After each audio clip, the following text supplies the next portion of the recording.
So, and for the viewers that are watching that are themselves identify as being on the autism spectrum, anything you want to say to them about how you look at this? Because I think the way you language things and say this diff ability is powerful. So, what advice do you want to give to them about being able to do what you want to do and how you guys have been successful?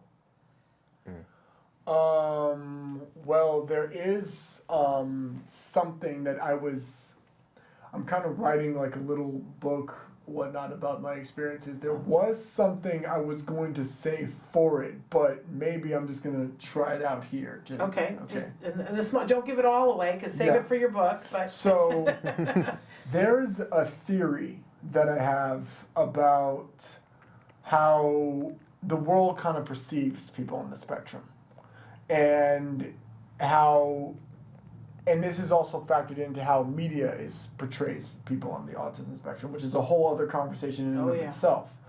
But I've realized that I could potentially explain how people on the spectrum sort of work in terms of an Etch-a-Sketch. See, it's not like a Rubik's Cube or something. I say Etch-a-Sketch because you know how an Etch-a-Sketch, it's a very old tool. You saw them a lot in doctor's offices. You basically you turn one knob, it goes up or down, and you turn another one, it goes left or right. And I didn't realize this until for the research, but if you turn them both a certain direction, only then could you get a curve. I realized that, and people in the spectrum may understand where I'm coming from with this, that we do work in very rigid lines, up or down, left or right. And, you know, as you were talking about changing the environment or the transitions, transitions represent the little turns. Yeah. But when you master the turns, then you have people that create the giant, you know, the huge, like, art pieces on Etch-a-Sketches. You've seen them done on the whole thing.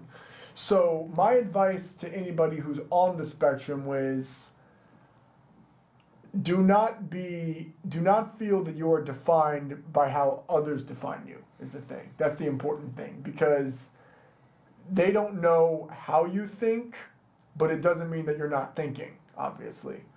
And so, and yes, there are people who are a little bit less less low functioning than most, but they're still thinking. They're just not demonstrating it in a way that is acceptable to society. So I would actually challenge society to try to make things a little bit more easier for them in a sense. Amen to all of that.